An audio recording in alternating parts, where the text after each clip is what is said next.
Everyone, once again welcome back to your channel Krida Kshetra. कैसे हैं आप लोग? होप आप लोग बहुत अच्छे होगे, फिट होगे, फाइन होगे और जहाँ भी होगे स्वस्थ होगे, साथ में अपनी स्टडी भी बहुत अच्छे से कर रहे होगे। तो आज यहाँ पे जैसा कि आप स्क्रीन पे देख रहे हो, organisation, administration and supervision of physical education and recreation, इससे रिलेटेड यहाँ पे हम लोग MCQs क्वेश्चन सॉल्व करेंगे। जी हाँ, मीन्स कह सकते हो MCQs क्या है, वन लाइनर क्वेश्चन है। ठीक है, तो वन लाइनर क्वेश्चन को सॉल्व करेंगे। जितने भी क्वेश्चन है ना, ये हमारा जो संगठन प्रशासन से है, ये सिविल से है और हमारे रिक्रिएशन से है, उनको यहाँ पे सॉल्व करेंगे। तो चलो स्टार्ट करते हैं बिना टाइम को वेस्ट किए हुए क्वेश्चन नंबर फर्स्ट से।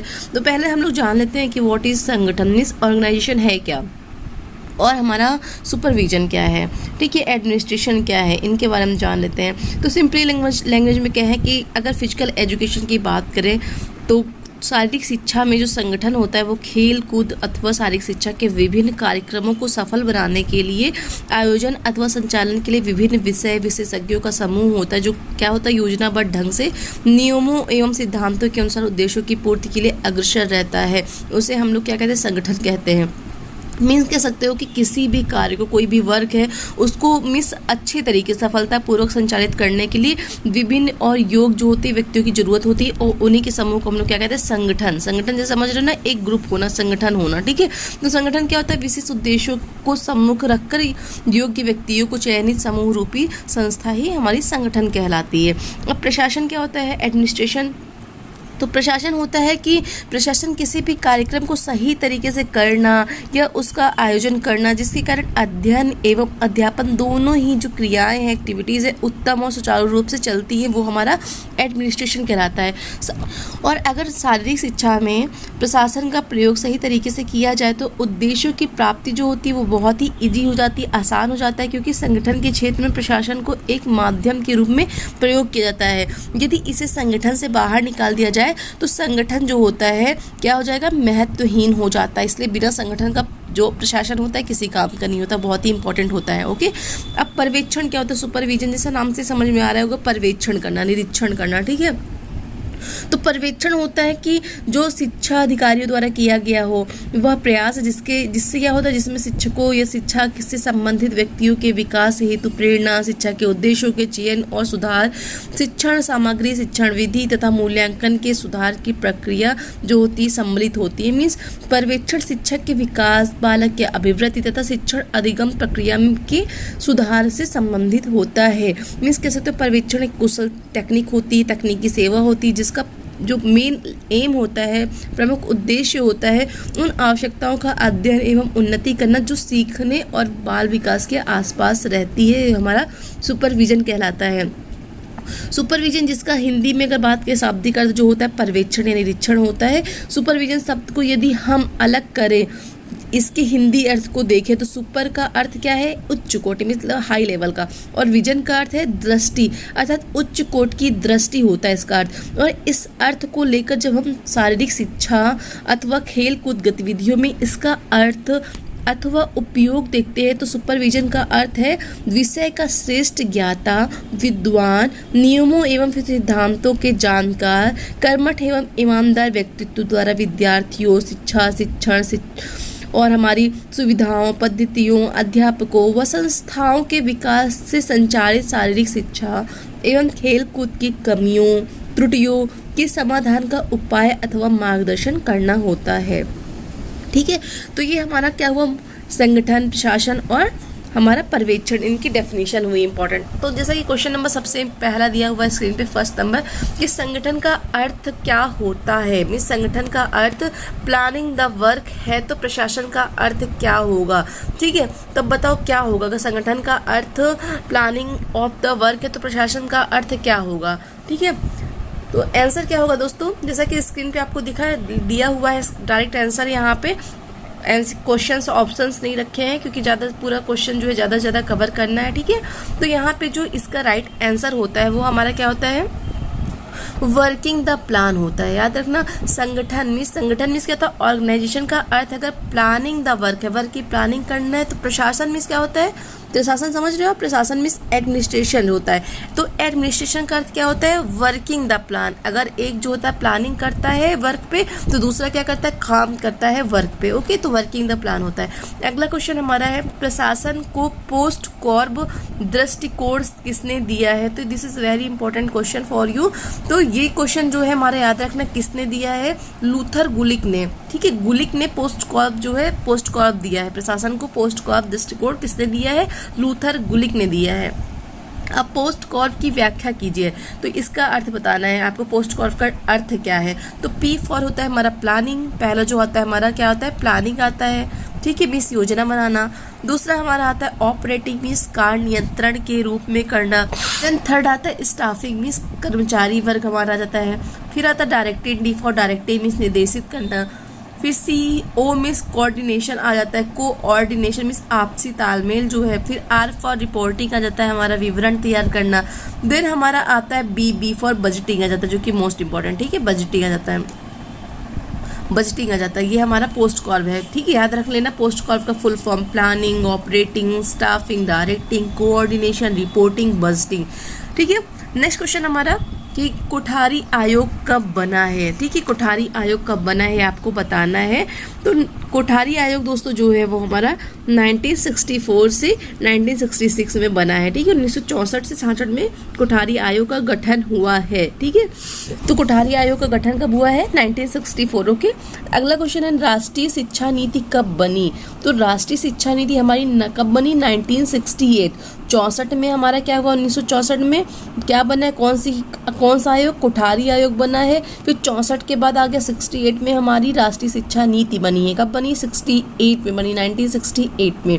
अगला क्वेश्चन है कि राष्ट्रीय साक्षरता मिशन कब प्रारंभ हुआ है तथा इसमें कितने वर्ष के बच्चों को साक्षर करने का प्रावधान है? तो दोस्तों राष्ट्रीय साक्षरता मिशन हमारा 5 मई सन 1988 को प्रारंभ हुआ है। इसमें 15 से 25 वर्ष के छात्रों को साक्षर बनाने का प्रावधान है।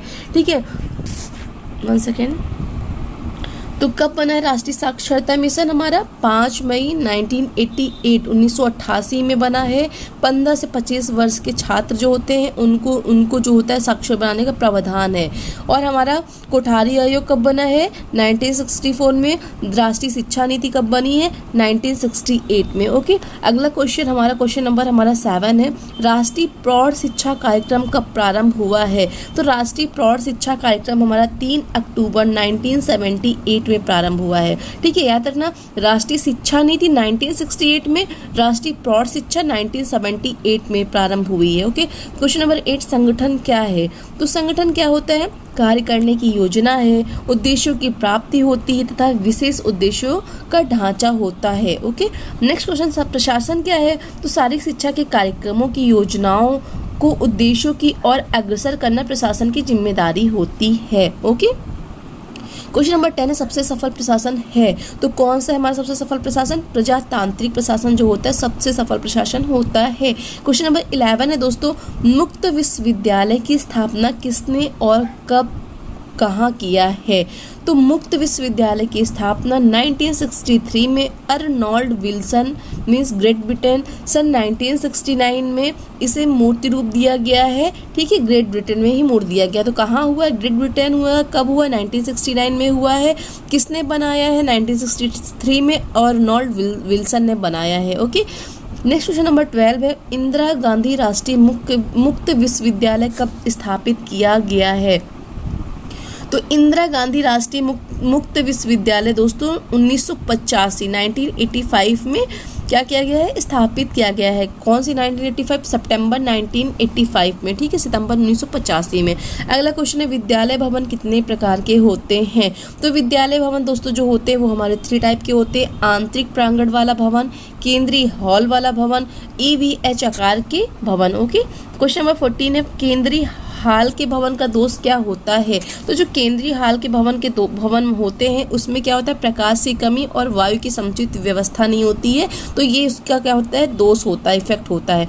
नेक्स्ट क्वेश्चन हमारा 15 है, जिम्नेजियम शब्द की उत्पत्ति कहाँ से हुई है। तो यह जो होता है जिम्नेजियम, तो जो वर्ड है एक लैटिन शब्द है, जिम्ना से बना है, किससे, जिम्ना से बना हुआ है। तो जिम्ना वर्ड कहाँ, जिम्नेजियम शब्द किसके से बना है, जिम्ना वर्ड से बना है, जो कि एक लैटिन वर्ड है। ओके, नेक्स्ट क्वेश्चन 18 है हमारा, 16 है, तरण ताल का क्या महत्व है।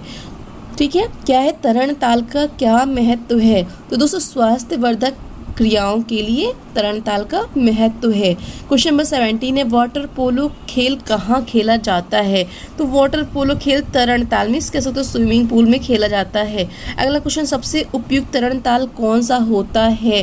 तरण ताल में हमारा स्विमिंग पूल होता है दोस्तों, तो सबसे उपयुक्त जो तरण ताल होता है वो एल आकार का, मीन्स एल आकार का, ये एल आकार का सबसे बेस्ट माना जाता है। ठीक है, तरण ताल कितने प्रकार के होते हैं। तो स्विमिंग प्रकार जो हम आते हैं हमारे होते हैं आई आकार के, टी आकार के, एच आकार के, एल और जेड आकार के होते हैं हमारे। ओके, नेक्स्ट क्वेश्चन हमारा 20 है, शारीरिक शिक्षा का अनिवार्य साधन है। तो शारीरिक शिक्षा का अनिवार्य साधन हमारा उपकरण है। क्वेश्चन नंबर 21 है, सह शिक्षा क्या है।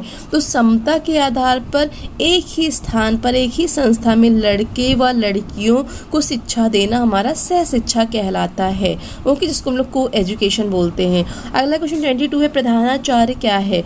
तो स्कूल का मुखिया, डायरेक्टर या केंद्र बिंदु, सेंटर बिंदु कह सकते हो प्रधानाचार्य। ओके, क्वेश्चन नंबर हमारा नेक्स्ट है 23, संगठन प्रशासन का एक अंग है जबकि प्रशासन का क्षेत्र व्यापक होता है। तो क्या ये सही है या झूठ है। तो ये सत्य होता है। संगठन क्या होता है, प्रशासन का एक अंग होता है, जबकि प्रशासन क्या होता है, इसका जो क्षेत्र होता है व्यापक होता है। ये बिल्कुल सही है कथन, सही कथन है। तो योजना बनाना किसका कार्य है। अगला क्वेश्चन है कि योजना बनाना किसका कार्य है। तो दोस्तों योजना बनाना हमारे संगठन का कार्य है। नेक्स्ट क्वेश्चन है हमारा, प्रधानाचार्य का कर्तव्य क्या है। तो शिक्षण कार्य का निरीक्षण एवं निर्देशन करना प्रधानाचार्य का कार्य है। क्वेश्चन नंबर 26 है, सिडनी 2000 में ओलंपिक की शपथ यानी ओथ में क्या नया जुड़ा है। तो क्या नया जुड़ा है दोस्तों, जो ड्रग्स है ये जुड़ा हुआ है। कब जुड़ा हुआ है, 2000 में ओलंपिक यानी 2000 सिडनी में जब ओलंपिक हुआ था तो वहाँ की ओथ में नया वर्ड जुड़ा था, क्या जुड़ा था, ड्रग जुड़ा था। ओके, क्वेश्चन नंबर 27 है, विद्यालय संगठन का हृदय होता है। तो क्या होता है, विद्यालय जो ऑर्गेनाइजेशन होता है वहाँ का हार्ट क्या होता है। तो अध्यापक होता है, वहाँ का हार्ट होता है, हृदय होता है। ठीक है, क्वेश्चन नंबर 28 है, सचिव का कर्तव्य है। तो सचिव का कर्तव्य होता है कि प्रधानाचार्य के कार्यों को सरल बनाना। ओके, नेक्स्ट क्वेश्चन हमारा, मनोरंजन अर्थ क्या है। तो मनोरंजन मीन्स रिक्रिएशन, जो कि दो वर्ड से मिलकर बना है। री मतलब क्या होता है, दोहराना, जिसे रिपीट कहते हैं ना। री मीन्स क्या होता है, पुनः, और प्लस क्रिएशन मीन्स क्या होता है, निर्माण करना। तो इसका अर्थ हुआ मनोरंजन द्वारा पुनः निर्माण करना रिक्रिएशन कहलाता है। अगला क्वेश्चन है, मनोरंजन के लिए क्या आवश्यक है। तो दोस्तों मनोरंजन के लिए फुर्सत का वक्त या खाली समय, स्वेच्छा से भाग लेना, आत्मसंतुष्टि, समाज से स्वीकृति, ये सारी चीज़ें हमारे मनोरंजन के लिए इम्पॉर्टेंट होती हैं। क्वेश्चन नंबर 31 है, मनोरंजन का क्या महत्व है। तो दोस्तों मनोरंजन से हमारी थकान दूर होती है, शारीरिक विकास होता है, आत्मसंतोष सुख प्राप्त होता है, गुणों का विकास होता है। नेक्स्ट क्वेश्चन 32 है हमारा, मनोरंजन किया जाता है। तो मनोरंजन जैसे कि आप जानते हैं हमारा खाली समय में और जब हमारी इच्छा होती है स्वेच्छा के साथ, अपनी संतुष्टि के लिए और समाज स्वीकृति, इन सभी के लिए करते हैं। ठीक है, मीन्स क्या है, मनोरंजन किया जाता है फुर्सत के समय में, स्वेच्छा से, संतोष के लिए या समाज स्वीकृति। तो यहाँ पे राइट क्या हो जाता है, उपर्युक्त सभी, इन सभी के लिए हम लोग क्या करते हैं, मनोरंजन करते हैं। क्वेश्चन 33 ये मनोरंजन का क्षेत्र है। तो मनोरंजन का जो क्षेत्र होता है दोस्तों वो हमारा परिवार एवं कुटुंब होता है, शिक्षा संस्थाएं होती हैं, सामाजिक संस्थाएं होती हैं, मनोरंजन परिषदें होती हैं। ओके, क्वेश्चन नंबर 34 है, ग्रामीण मनोरंजन के साधन हैं। तो ग्रामीण मनोरंजन का साधन क्या है आपको बताना है। तो ग्रामीण मनोरंजन साधन होता है जैसे भजन कीर्तन करना, किस्से कहानियाँ सुनना, झूला झूलना, लोक नृत्य, लोकगीत, संगीत, मेले, मंडिया, ये सारी चीज़ें हमारी क्या होती हैं, ग्रामीण मीन्स ग्रामीण, इसमें आती ग्रामीण मनोरंजन में आती हैं। ठीक, ग्रामीण मनोरंजन के साधन हैं। क्वेश्चन नंबर 35 है, शिक्षा संस्थाओं द्वारा किया जाने वाला मनोरंजन है। तो शिक्षा संस्थाओं द्वारा हम लोग कौन सा मनोरंजन करते हैं? पर्वतारोहण है, भ्रमण है, पर्यटन है, वाद विवाद है, खेल दिवस आदि, ये सारी चीज़ें जो हमारी आती हैं शिक्षा संस्थाओं के अंतर्गत आती हैं। ओके, क्वेश्चन नंबर 36 है कि डॉक्टर इडग्रेन ने मनोरंजन के लिए किन 4 बातों को बताया था? तो दोस्तों डॉक्टर इडग्रेन ने doing thing, making thing, acquiring thing और लर्निंग थिंग, इसके बारे में इन्होंने बताया था। ओके, नेक्स्ट क्वेश्चन है हमारा, मनोरंजन जीवन में क्यों आवश्यक है? तो मनोरंजन से क्या होता है दोस्तों? हमारा मन शांत होता है, ठीक है, ताजगी का महसूस होता है, स्ट्रेस कम होता है, अच्छा फील करते हैं, तो इसलिए ये हमारे लिए इम्पोर्टेंट होता है। क्वेश्चन है हमारा अगला 38, खेल का मनोरंजन सिद्धांत किसने दिया है? तो ये बहुत इंपॉर्टेंट है, इसको बिल्कुल लिख लेना, नोट कर लेना। खेल का मनोरंजन का जो सिद्धांत है GTW पैट्रिक ने दिया हुआ है। Most important question, GTW Patrick ने दिया है। पोस्ट कॉर्प किसने दिया है? लूथर गुलिक ने पोस्ट कॉर्प दिया है। किसने दिया है? लूथर गुलिक ने हमारे क्या दिया है? पोस्ट कॉर्प का जो दृष्टिकोण है लूथर गुलिक ने दिया है। ओके, नेक्स्ट क्वेश्चन हमारा है, मनोरंजन कार्यक्रम की प्रमुख विशेषता है? तो मनोरंजन कार्यक्रम की जो प्रमुख विशेषता है वो हमारी विभिन्नता और सृजनता है। ओके, क्वेश्चन नंबर 14 है, मनोरंजन के प्रबंध में अत्यंत आवश्यक तत्व है।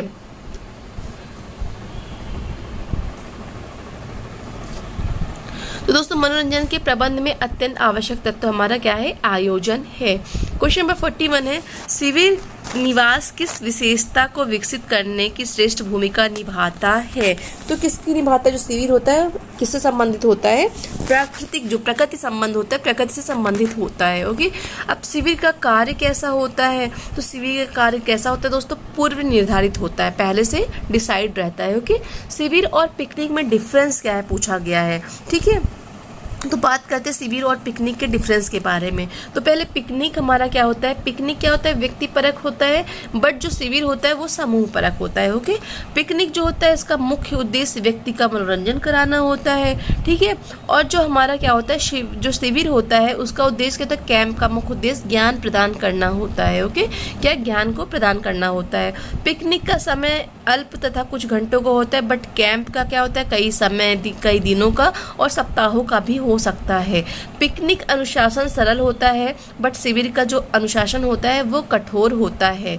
ओके, नेक्स्ट है, पिकनिक मनोरंजन पूर्ण होती है, बट जो मनोरंजन पिकनिक जो होता है मनोरंजन पूर्ण होता है, और शिविर जो होता है मनोरंजन के लिए समय निर्धारित किया जाता है।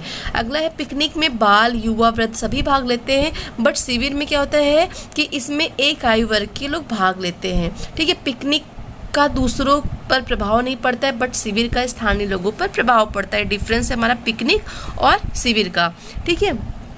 पिकनिक में हम लोग रात्रि का निवास नहीं करते हैं, बट शिविर में हम लोग रात में रुकते हैं। पिकनिक में क्या होता है? स्थानीय लोगों का सहयोग जरूरी नहीं होता है, बट जो शिविर होता है उस पर स्थानीय लोगों का सहयोग जरूरी होता है या अनिवार्य होता है। ओके, नेक्स्ट क्वेश्चन 44 है, शिविर स्थल का चुनाव करने के लिए क्या आवश्यक है? तो शिविर स्थल का चुनाव करने के लिए हमें स्वस्थ स्थल, शांत एवं कोलाहल जो होता है मुक्त होना चाहिए, जलवायु उपयुक्त हो, जंगली जानवरों से सुरक्षित होना चाहिए, स्थान समतल होना चाहिए। ये सारी चीज़ों की हमें क्या होती है? ज़रूरत होती है।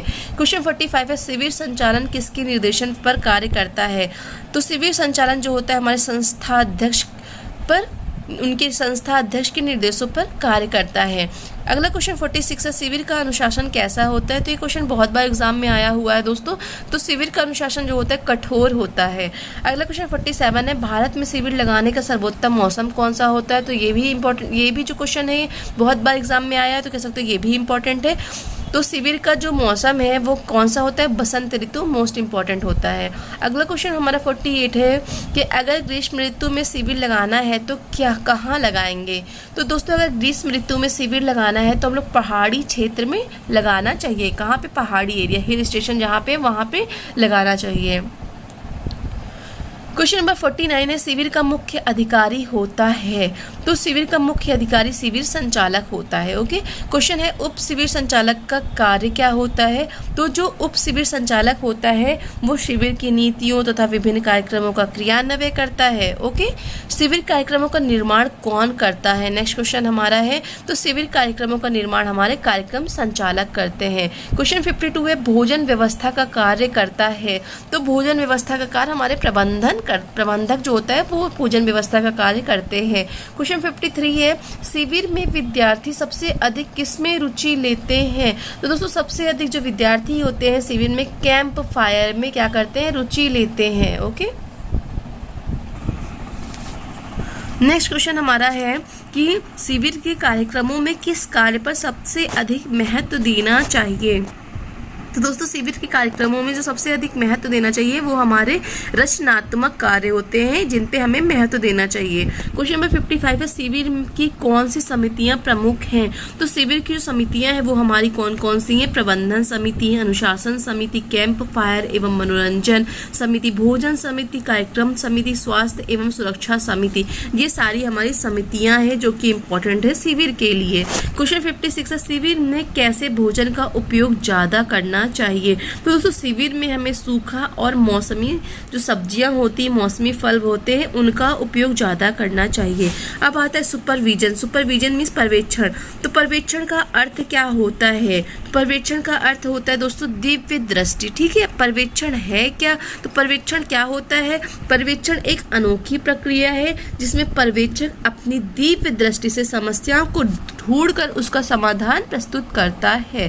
क्वेश्चन 59 है, पर्यवेक्षण कैसी प्रक्रिया है। तो पर्यवेक्षण जो होती है एक सहयोगी प्रक्रिया होती है। नेक्स्ट क्वेश्चन हमारा है, पर्यवेक्षण एवं निरीक्षण में मुख्य अंतर क्या है। तो दोस्तों निरीक्षण जो होता है विद्यालय में प्रचलित स्थितियों की जांच एवं विद्यालय व्यवस्था की कमियों को बताने तक ही सीमित होता है। उसको दूर करने के लिए जो दूर करने का उत्तरदायित्व तो नहीं होता है, किस पर नहीं होता है, निरीक्षण पे। ओके, जबकि जो पर्यवेक्षण होता है, पर्यवेक्षण विद्यालय व्यवस्था को संचालन तथा प्रतिदिन उत्पन्न होने वाली जो भी इश्यूज हैं, जो भी समस्याएं हैं, उनका समाधान से संबंधित होता है। समस्याओं को समाधान करने का काम कौन करता है, पर्यवेक्षण करता है। ओके, नेक्स्ट क्वेश्चन है, पर्यवेक्षण की पद्धतियाँ कौन सी हैं। तो दोस्तों पर्यवेक्षण की जो पद्धतियाँ होती हैं वो याद कर लो, इंपॉर्टेंट है। गोष्ठियाँ होती हैं, व्यक्तिगत चर्चा होती है, सामूहिक चर्चा होती है, सेमिनार होते हैं। ये सारे हमारी पर्यवेक्षण की पद्धतियाँ होती हैं। क्वेश्चन नंबर 62 में पूछा गया पर्यवेक्षण की सबसे उपयुक्त पद्धति है। तो पर्यवेक्षण की सबसे उपयुक्त पद्धति जो होती है वो हमारी सेमिनार होती है। अगला क्वेश्चन है कि एक शिक्षक विद्यार्थियों को शिक्षण दे रहा हो और पर्यवेक्षक चुपके से उसका सूक्ष्म अध्ययन कर रहा हो, तो उस पर्यवेक्षण की कैसी पद्धति कहेंगे। ठीक है, कौन सी पद्धति कहलाएगी, उसको हम लोग क्या नाम देखिए। तो वो पद्धति जो है, जो मीन्स कौन सी पद्धति, जब शिक्षक जो होता है विद्यार्थियों को, मानिए हम टीचर हैं, हम विद्यार्थियों को टीच कर रहे हैं, पढ़ा रहे हैं, तो पर्यवेक्षक क्या करता है, चुपके से आके हमारा सूक्ष्म अवलोकन करता है, सूक्ष्म अध्ययन करता है। तो इस टेक्निक को हम लोग परिदर्शन पद्धति कहते हैं। क्या कहते हैं, परिदर्शन पद्धति कहते हैं। ओके, अगला क्वेश्चन 64 है, पर्यवेक्षण का प्रयोजन होता है। तो पर्यवेक्षण का प्रयोजन जो होता है नए नियमों की जानकारी प्रदान करना, वैज्ञानिक तंत्रों के आधार पर शिक्षण देना, शिक्षक एवं विद्यार्थियों की समस्याओं से अवगत कराना, ये सारी हमारी पर्यवेक्षण का प्रयोजन होता है। नेक्स्ट क्वेश्चन हमारा 65 है, सर्वप्रथम निरीक्षण का प्रयोग भारत में हुआ है। तो कहाँ हुआ है दोस्तों, मद्रास में हुआ है। सर्वप्रथम निरीक्षण का प्रयोग हमारे कहाँ हुआ है, मद्रास में हुआ है। अगला क्वेश्चन हमारा 66 है, सबसे अच्छा निरीक्षण कौन सा होता है। तो सबसे अच्छा निरीक्षण जो होता है वो हमारा सृजनात्मक निरीक्षण जो होता है सबसे बेस्ट होता है। कौन सा, सृजनात्मक। ओके, क्वेश्चन नंबर 67 है, निरीक्षण क्या है। तो निरीक्षण हमारा क्या होता है, प्रचलित व्यवस्था की जांच एवं उसकी कमियों को बताने तक ही सीमित है, इसका समाधान प्रस्तुत नहीं करता है। ठीक है, कौन करता है समाधान, पर्यवेक्षण करता है। निरीक्षण क्या करता है, सिर्फ जो प्रचलित व्यवस्था की जांच करना, उसकी कमियों को बताने तक का ही काम करता है। ओके, निरीक्षण का प्रयोजन क्या होता है, निरीक्षण का प्रयोजन जो होता है शिक्षकों को अच्छा शिक्षक बनाना होता है, सीखने की स्थितियों का मूल्यांकन करना होता है। अगला क्वेश्चन है, कार्यक्रम आयोजन क्या है। तो दोस्तों निश्चित कार्यक्रम में किसी विधा को आयोजित करना कार्यक्रम आयोजन कहलाता है। ठीक है, नेक्स्ट क्वेश्चन हमारा इंट्रामुरल क्रियाओं का क्या अर्थ होता है। तो दोस्तों विद्यालय या चार दीवारी के अंदर शारीरिक शिक्षा संबंधित क्रियाओं को कराने का आयोजन होता है। और क्वेश्चन बहुत बार एग्जाम में पूछा गया है कि चार दीवारी के अंदर होने वाली प्रतियोगिता को हम लोग क्या कहते हैं, या फिर संस्था के अंदर होने वाली प्रतियोगिता को हम लोग क्या कहते हैं। तो दोस्तों इंट्रामुरल कहते हैं। ठीक है। क्वेश्चन नेक्स्ट हमारा इंट्रामुरल खेल का क्या अर्थ है। दोस्तों संस्था के बाहर की जाने वाली प्रतियोगिता। ठीक है, संस्था के बाहर की जाने वाली प्रतियोगिता। ठीक है। क्वेश्चन हमारा एक्स्ट्रामुरल खेल का क्या अर्थ है। तो इंट्रामुरल मीन्स संस्था के अंदर कराना, एक्स्ट्रा मीन्स बाहर। एक्स्ट्रामुरल मीन्स जो हमारे स्कूल के बाहर जो हमारी प्रतियोगिताएं होती हैं वो हमारी एक्स्ट्रामुरल कहलाती है। मीन्स संस्था के बाहर की जाने वाली प्रतियोगिता हमारी एक्स्ट्रामुरल कहलाती है। नेक्स्ट क्वेश्चन हमारा सहभागी क्रियाएं कौन है। तो दोस्तों छात्र समिति, विद्यालय सभा, प्री व्यवहार, पिकनिक, विद्यालय पत्रिका, बाल चल, गर्ल गाइडिंग, समाज सेवा, विद्यालय क्लब, ये सारी हमारी सहभागी क्रियाएं होती हैं। ठीक है। अगला क्वेश्चन है एनसीसी का आदर्श वाक्य क्या है। तो दोस्तों एनसीसी का आदर्श वाक्य जो होता है हमारा एकता और अनुशासन होता है। ये याद रख लेना क्योंकि एग्जाम में पूछ सकता है आपसे। ठीक है। एनसीसी का आदर्श वाक्य क्या होता है, एकता और अनुशासन होता है। अगला क्वेश्चन हमारा राष्ट्रीय स्वास्थ्य कोर नेशनल फिटनेस कोर का निर्माण किसकी अध्यक्षता में हुआ है। तो दोस्तों पहले तो जानते हैं नेशनल जो हमारी फिटनेस कोर है 1959 में गठित हुआ है। किसकी अध्यक्षता में, पंडित हृदयनाथ कुंजरू की अध्यक्षता में 1963 में हुआ है। और हृदयनाथ कुंजरू ने इसे संबंधित रिपोर्ट जो होती 1963 में प्रस्तुत किया है। ठीक है। कब प्रस्तुत किया है, 1963 में प्रस्तुत किया है। अगला क्वेश्चन है राष्ट्रीय स्वास्थ्य कोर की स्थापना किन कार्यक्रमों के मिश्रण से हुई है। दोस्तों राष्ट्रीय स्वास्थ्य कोर की स्थापना जो होती राष्ट्रीय अनुशासन योजना, शारीरिक शिक्षा, एनसीसी, इन कार्यक्रमों के मिश्रण से हुई है। ओके। अगला क्वेश्चन है एनसीसी का अधिनियम संसद द्वारा कब पारित हुआ है। ठीक है। तो कब हुआ है मीन्स कह सकते हो एनसीसी का गठन कब हुआ है, या एनसीसी जो होता है संसद द्वारा कब पारित किया गया है। तो 1948 को पारित किया गया है। अगला क्वेश्चन है जूनियर डिवीजन मीन्स एनसीसी का प्रशिक्षण कितने वर्ष का होता है। जूनियर डिवीजन के लिए जो एनसीसी का प्रशिक्षण होता है वो हमारा 2 ईयर्स के लिए मीन्स 2 वर्ष के लिए होता है। ठीक है। नेक्स्ट क्वेश्चन हमारा 78 है एनसीसी का सीनियर डिवीजन प्रशिक्षण कितने वर्ष का होता है। तो सीनियर डिवीजन हमारा 3 वर्ष का होता है, जूनियर डिवीजन हमारा एनसीसी का 2 वर्ष का होता है। ओके। अगला क्वेश्चन 79 है राष्ट्रीय कैडेट कोर का महानिदेशक किस पद का सैनिक अधिकारी होता है। तो दोस्तों राष्ट्रीय कैडेट कोर का जो महानिदेशक होता है वो लेफ्टिनेंट जनरल का क्या होता है, अधिकारी होता है। ओके। अगला क्वेश्चन है राष्ट्रीय कैडेट कोर के महानिदेशालय की स्थापना कब और कहाँ हुई है। तो दोस्तों राष्ट्रीय कैडेट कोर महानिदेशालय की स्थापना हमारी कब और कहाँ हुई है। तो हमारी रक्षा मंत्रालय में और अप्रैल 1948 को हुई है। याद रखना 1948 को जब एनसीसी का गठन हुआ था तब ही हमारे राष्ट्रीय कैडेट कोर निदेशालय की स्थापना हुई है। अब कौन से मंथ में हुई, अप्रैल में हुई है। ठीक है। रक्षा मंत्रालय में हुई है अप्रैल में 1948 को। अगला क्वेश्चन है एनसीसी राइफल की स्थापना कब की गई है। तो एनसीसी राइफल की स्थापना जो होती दोस्तों हमारे 1960 में की गई है। ठीक है। कब की गई है, 1960 में की गई है। अगला क्वेश्चन 82 है एनसीसी का प्रशिक्षण सभी छात्रों को कब अनिवार्य किया गया है। दोस्तों जो एनसीसी का प्रशिक्षण है सभी छात्रों के लिए अनिवार्य 1963 में किया गया है, 1963 में किया गया है। अगला क्वेश्चन 83 एनसीसी राइफल का एनसीसी में कब विलय किया गया है। तो जो एनसीसी राइफल को एनसीसी में कब विलय किया गया है, 1964 में, 1964 में इसका विलय कर दिया गया है। अगला क्वेश्चन 84 है एनसीसी के झंडे का रंग कैसा होता है। तो ये भी इंपॉर्टेंट है आपके लिए, ये भी क्वेश्चन आया हुआ है हमारे एग्जाम में। तो एनसीसी के झंडे का रंग जो होता है 3 खड़ी पट्टियों का बना, दाहिने लाल रंग होता है, बीच में गहरा नीला होता है, बाएं में आसमानी रंग होता है। ओके। नेक्स्ट क्वेश्चन हमारा 85 है एनसीसी के झंडे में एक 16 तीलियों का चक्र होता है जो किसका प्रतीक होता है, बताना है। तो दोस्तों जो हमारा ये 16 तीलियों का जो चक्र होता है वो किसका प्रतीक होता है। तो दोस्तों ये हमारे 16 निदेशालयों का प्रतीक होता है। किसका, 16 निदेशालयों का प्रतीक होता है। ओके। तो दोस्तों ये हमारे क्वेश्चन यहाँ पे कंप्लीट होते हैं, जहाँ आज हमने 85 क्वेश्चन सॉल्व किए हैं। ठीक है, होप ये क्वेश्चन जो है आपके लिए हेल्पफुल रहे होंगे। ठीक है, अगर अच्छे लगे होंगे तो प्लीज़ कमेंट सेक्शन में ज़रूर बताना, और वीडियो को लाइक कर देना, शेयर सब्सक्राइब कर देना अगर पहली बार विजिट कर रहे हो चैनल पे तो, और चैनल को सब्सक्राइब करके बेल आइकन को प्रेस करके ऑल पर क्लिक कर देना ताकि आने वाली हर एक नोटिफिकेशन आपको मिल सके। तो दोस्तों जाते जाते एक आपके लिए सलाह है, वक्त से लड़कर जो नसीब बदल दे, वक्त से लड़कर जो नसीब बदल दे, इंसान वही है जो अपनी तकदीर बदल ले। कल क्या होगा कभी मत सोचो, क्या पता कल वक्त खुद अपनी तस्वीर बदल दे।